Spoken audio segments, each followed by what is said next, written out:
Now we come to the session 19. So we already know some problems and properties of complex integral. Now we come to the some basic theorems and properties of the complex integral. So the complex line integral and properties of the evaluations. How to evaluate a complex line integral. So this is a basic concept to undergo the evaluation of complex integrals. The concept of integrations as an inverse process of a differentiation is also applicable in case of a complex function, provided the function is analytic. See, this is the main. So you know the integration is a reverse process of a differentiation. The same way, the concept of the integration is a inverse process of a differentiation is also applicable in case of complex function, provided the function is analytic. If derivative of f of z, if I denote this capital letter, f dash of z equal to f of z, then integral of f of z dz is equal to capital F of z plus c. So this is, if we integrate, we get the function f of z plus c, where c is a complex constant. This is called an indefinite integral. We are already familiar with the real integral case. The same way in complex cases. The definite integral of a complex variable, integral of run from z1 to z2, f of z dz, depend upon the path from z1 to z2 in complex plane. Yes. See, in the integrals run from z1 to z2. So path run from z1 to z1. If a line joining z1 and z2, the curve joining z1 z2 like that. The complex definite integral can also be written integral of c. So complex integral we write path c f of z dz, where c is the path of integrations. If we denote there's a integration is a path, is the integral of c f of z dz, where c is the path of integrations. Complex definite integral is also called complex line integral or simply line integral. Complex definite integral is also called a complex line integral or simply line integral. When c is a closed path, that is z1 and z2 coincide, the integral denoted by, we denote integral of pi if it has f of z dz. So it is a closed path, z1 and z2 is a coincide. If a closed path, so closed path integral from z1 to z2. See, if we denote integral of closed path f of z dz, f of z dz. Simply that is the notations. We denote a closed path z1 z2 as coincide, it become a point. Simply say coincide, it become a point. So properties of a line integral, if you take first one, if z is a complex number, we take x plus iy. So like take a function f of z is equal to u plus iv, then dz equal to dx plus I dy, dz is equal to I plus dy. Then integral of a closed path f of z dz is equal to integral of c. So if we take f of z equal to u plus iv dx plus I dy, just for substituting the value of f of z and dz by dx plus I dy. So again I am simplifying, separating real and imaginary parts. Simply we can write u dx. So I square become minus 1, so minus I dy. I square become minus 1, we can write u dx minus v dy plus I times of integral of v dx plus u dy. So I am separating real and imaginary part. This is the properties of a definite integral, line integral simply say. The literacy property, linearity property, if we take linearity property, let k1 and k2 be a complex constant. If we take a constant k1 and k2 and f of z and dz and g of z be complex function, f of z and g of z be a complex function, then integral of k1 f of z plus or minus, if we say k1 f of z, k2 g of z of dz. So integral of k1 f of z plus k2 g of z of dz is equal to k1 of integral of f of z dz plus k2 integral of g of z dz. the properties of a integral, a complex integral. Again, the integral from z1 to z2 f of z dz. If we take integral from z1 to z2, suppose if integral from z2 to z1, the integration is a reverse. Simply say minus sign of integral of z2 to z1 f of z dz. F of z dz. So, so So the given, if a fourth one, if a given C is an arc, given that C is an arc with endpoint A and B. Suppose if we take a C is an arc, endpoint A and B, I denote this arc is C, then integral of C, absolute values of dz is equal to integral of C ds. Arc dz replace an arc S is equal to capital letter L, where L is an length of an arc from A to B, where L is a length of an arc from A to B. So again the fifth property said integral of C f of z dz is equal to integral of C1 f of z dz plus integral of C2 f of z dz, where C is a curve consisting of two curves C1 and C2. So integral of C is two continuous curve from C1 and C2. So if C1 C2 continuous, integral of C f of z dz should be equal to integral of C1 f of z dz plus integral of C2 f of z dz, where C is a closed curve consisting of two curves C1 and C2. So this is the five properties. Again if you come to that, if f of z is not analytic, value of integral of z1 to z2, if f of z is not analytic, the value of z1 and z2 f of z dz is different from different path of from z1 to z2. So it's not analytic, the value of integral run from z1 to z2 f of z is different from different path from z1 to z2. That is, we say the value of the integral depend upon the path. The value of the integral depend upon the path when the function is not analytic function. So when f of z is analytic from z1 to z2, f of z is analytic from z1 to z2, f of z dz is independent of the path from z1 to z2. So he is independent of path from z1 to z2. Now, the properties of a complex line integral is the fundamental theorem of what's a theorem it says. C is a closed path. We already know the property closed path. We denote that integral of f of z dz is 0. So if we take a theorems, if f of z is analytic function, is simply connected domain in D. In a simply connected domain D. If f of z is analytic function in simply connected domain D, then for every simple closed path C in D, so we take integral of closed path f of z dz equal to 0. So closed path is integral is 0.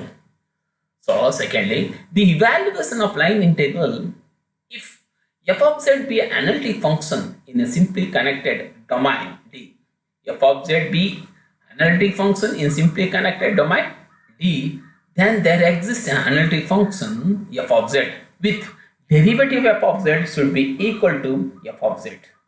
So derivative of z should be equal to f of z in D, then along any path joining the point z1 and z2 in D. So integral of z1 to z2 f of z dz should be equal to f of z2 minus f of z1. So we are integrating, so we upper limit minus substituting upper limit minus lower limit, we get that.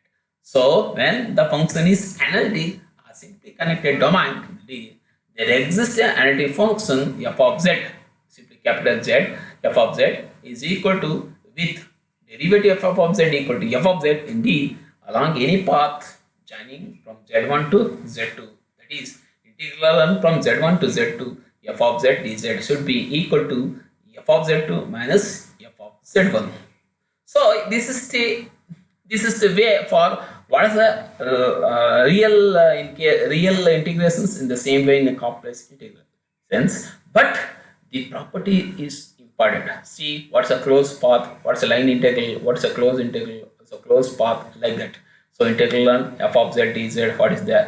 So the way is applicable in a Cauchy conditions. Cauchy integral theorem, what it says. We know in the previous slide, simply connected, multiple connected, one way connected, like that. So if let Cauchy integral theorem for multiple connected domain, let f of z be analytic between two simple closed paths C1 and C2. F of z be analytic between two simple closed paths C1 and C2, where C2 lies entirely inside a curve C1. So suppose if you take a concept like the concept in circle like this form, so C1 is outside of C2. I mean C2 lies entirely inside a curve C1. Then you say integral of a closed path integral of C1 f of z dz is equal to closed integral of z to f of z dz. So integral is that the integral of closed path C1 f of z dz should be equal to closed integral of C2 f of z dz. So in the same way, if we take, let C1, C2, Cn be a finite simple closed path. So if you take C1, C2, C2, Cn, etc. be finite simple closed path inside the simple closed path C. Suppose if you take a closed path bigger, if you come to the concentric circle inside, we read concentric circle inside means C1 is lower than C, C2 is lower than C, C3 lower than C, means simply as concentric like that, concentric unit circle. See C1, C2, C3, etc. be a finite simply closed path inside a simple closed path C, and f of z analytic within the domain between the path C1, C2, etc. Cn. Then integral of closed path C f of z dz should be equal to closed path integral of C1 f of z dz plus closed path integral of C2 f of z dz plus closed path integral of C3 f of z dz plus etc. closed path integral of Cn f of z dz. See, this is a simply connected region in terms of closed path. We come to the simple on examples. If you come to the integral of C z2 z square dz of a curve along a straight line from 0 to 1 plus I, 0 to 1 plus I. So, yeah, solution is a parameterized. The curve is rho of t should be equal to rho of 1 plus I. So, where t lies between 0 less than t less than rho. So that derivative of rho of t is equal to 1 plus I. So we differentiate with respect to t, we get derivative of rho of t equal, we get 1 plus I. Yeah, we get it. So we parameterize the curve as rho of t is equal to t times of 1 plus I. Parameter t is a parameter with the t lies between 0 less than or equal to 1 less than 0 less than t less than or equal to 1, where t lies between 0 less than t less than and t lies between 0 and 1. So that derivative of rho of t should be equal to 1 plus I. Yeah, differentiating with respect to t, we get 1 plus I. Then substituting the formula, integral of z square dz is equal to integral 1 from 0 to 1. So t square, so t square 1 plus I whole square. What's a dz? So 1 plus I dt. You are converting in terms of t because integral 1 from 0 to 1. So again, so simplify 1 plus I whole square 1 plus I, or get 1 plus I whole cube t square. So 1 plus I is a constant we take outside. Again, if we integrate with respect to t, we get t cube divided by 3. So again, upper limit and lower limit, then substituting we get 2i of 1 plus I divided by 3. So one more example, if we come to integral of consecutive z dz, So integral of consecutive z with rho along a straight line from 0 to 1 plus I. The same integral term. So the solution, we can use the same parameterizations as in the previous example. So integral of conjugate of z dz is equal to integral from 0 to 1 t times of 1 minus I 1 plus I. So dt is equal to this time we get, if we simplify t square by 2, we get, apply this limit, we get a 1. Again, one more example. If we take compute integral of z square dz along a unit circle. We heard what is a unit circle? Mod z is equal to 1. Mod z equal to 1. That is a unit circle whose center is 0 and the radius is 1. So if you parameterize that denote rho of t should be equal to e power I theta, where theta run from 0 to 2 pi, where theta lies between 0 to 2 pi. We have derivative of rho of t should be equal to I times of e power I theta. I times of e power I theta. So that integral becomes, substituting the values, we get integral of rho z square dz. So integral run from 0 to 2 pi e power to I theta into I e power I theta d theta. So I you take outside, e power to I theta, e power I theta, e power I 3 theta. So start integrating with respect to theta. So we get e power I get cancels. So e power 3 theta we get, apply the limit. So e power 2 pi. If we go for either formula, we get totally become 0.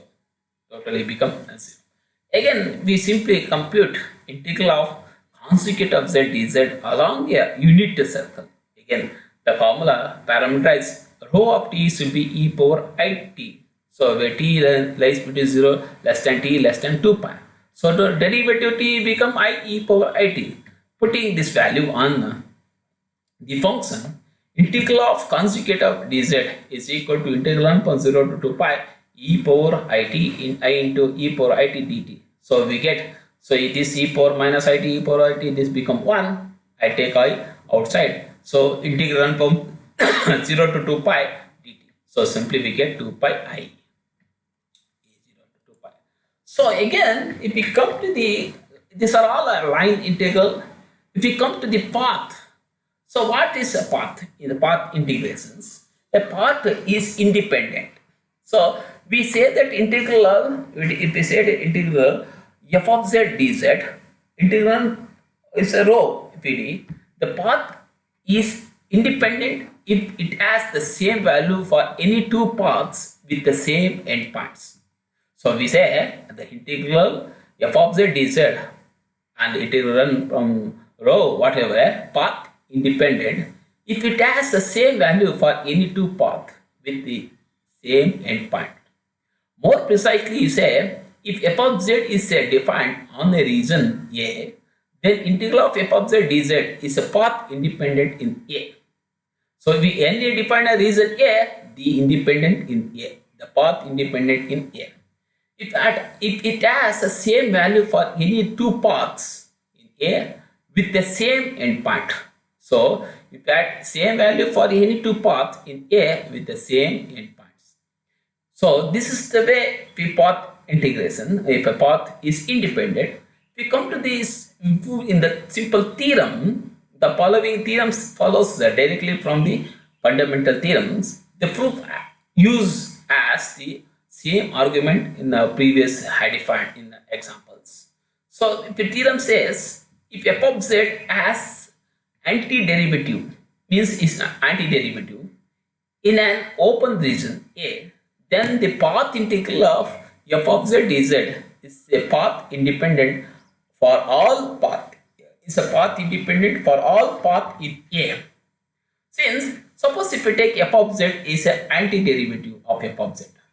So antiderivative of z, the fundamental theorem tells that integral only depend on endpoint of rho. That is say, so integral of O f of z dz is equal to f of z1 minus f of z dot. So path is depend on endpoints z1 z0 to z1, z0 to z1. So if we integrate and apply the limit, we get f of z1 minus f of z0, where z0 and z1 are beginning and end point of row. So an alternative way to express the path independent, I use a closed path. If you take an integral, so rho f of z dz is a path independent.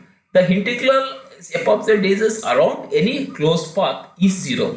So if we integrate a closed path, the total integral value should be a 0. Total integral value should be 0. So the proof is essentially identical to the equivalent multivariable proof. So if you take multivariable proof, we have to so in two things.